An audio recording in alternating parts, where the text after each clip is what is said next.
A Bass Bully production.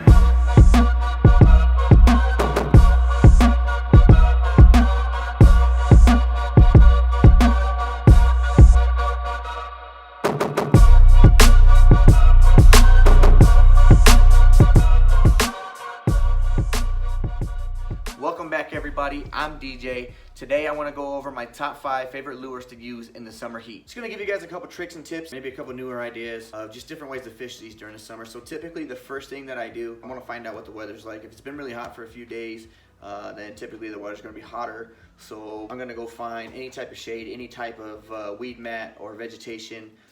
Anything with like heavy tree cover, I'm gonna definitely go find those places first. Bass typically like to be more active in water that's around the 70s. What I like to do when it gets hotter and I go find any type of vegetation to go fish, whether it's a weed mat or algae bed, or a lot of the places that I fish just have tons and tons of submerged trees. So those are typically the places that I'm gonna look for right away.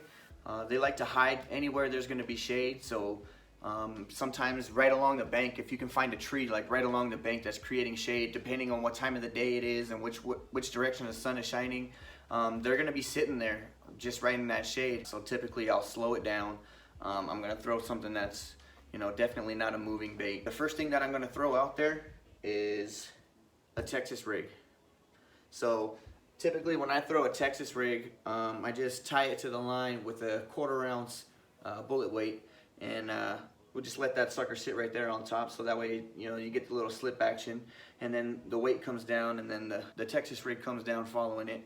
I'm typically gonna find algae bed or a weed mat. Once the lure punches through the weed mat, then I leverage through the algae. It's great to use the braid because it can rip right through it. So you're jigging it and you give it a good jerk. The algae is getting cut by that braid, so that always gives it the action like it's moving forward instead of just up and down. So you get it coming back towards you, and so a lot of times during the summer these fish are lethargic and they're just really lazy just because it's really hot and they're just trying to relax. So there could be a fish right there under that weed mat, and then you punch through, and then you got this Senko coming right by him. He's gonna turn around, he's just gonna whack it, he's gonna destroy it. Got me a nice 2.5 pounder right here, and this is the kind of fish that we pull out underneath the algae. Let me know. So that's how I would do that. Typically you can throw a top water bait around the vegetation, throw it anywhere around the sides of the weed mats and stuff. And so what I'll do is I'll throw a whopper plopper, and I'll take that and I'll just kind of follow the sidelines of the vegetation, and then like if there's a fish that's sitting like right there in the vegetation, he might be sitting right up there right next to the algae. This comes whizzing through, bam, he's just gonna freaking pop out there and he's just gonna hit it. So I like to throw this out there a lot of times. And then a lot of times in the heat of the summer, if you go out fishing really early, or if you go fishing towards the nighttime and you throw this top water, I like to use this whopper plopper because it's consistent. It's a consistent sound. The bass can just follow right in and just take it. So this is good to use early in the morning. It's good to use late at night. You can use it around weed beds. I don't really recommend using it during the hot of the summer when the water's typically over 80 degrees, because the fish are, like I said, they're just a little more lethargic. They don't move as much because it's so hot. Another one I like to use is I like to use the jerkbait. So the way I use this is I toss it out there and I'll let it sit until I don't see the wake anymore. Once the wake is gone, then I'll just give it a tug.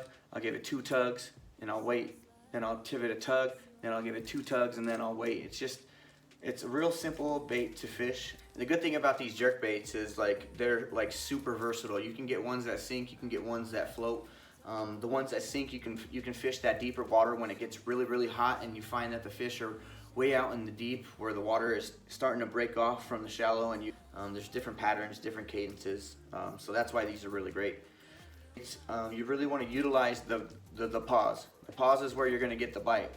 As soon as you jerk it, boom, the fish is going to react to the noise. It's going to react to the way the bait is swimming.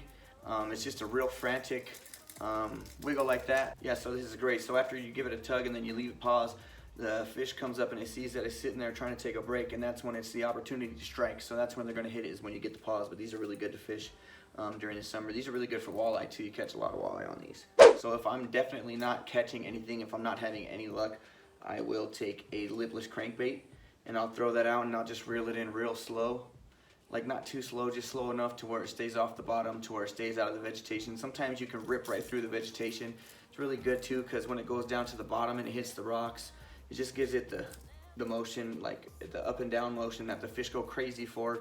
And you know, it's got a real loud rattle in it. So they're either gonna see it and be hungry, or they're gonna hear it and they're gonna hit it as a reaction bite. This is definitely a really good reaction bait right here. The good thing with these crankbaits, so a lot of times I'll go out there and I'll throw a crankbait and I'm not getting a bite, and then literally I will throw the exact same crankbait with a different color pattern on it, and I'll throw that out there in the exact same spot, and then boom, just pull in a big old one, and then sometimes I'll just start pulling them in left and right when I switch colors. So sometimes just change your color profile on these crankbaits, and that's all you got to do, and you can just start getting tons and tons and tons of bites with these. Another one you can throw out, and this is probably my least favorite, but I'm getting a little better at it. I really didn't fish these too much last year. I really started fishing them this year. I've been whacking some good ones with them, but it's a jig. You just kind of toss this out in any situation, anywhere you're at. You get them with these weed guards. You get them with the weed guard on there, and then you can just throw this through all the weeds and not get stuck. You can fish it slow, you can fish it fast. It's a real versatile bait. The other day I took it out and I was fishing this top water. It was really crazy. I was getting all kinds of fish to hit him. Oh yeah, we're gonna get on some more fish right now. Top water for sure. This is like unconventional the way I'm gonna be using this jig, so. Ooh, come on. Oh, there we go. There we go. Oh, that's a good one. Yeah, that's a really good one.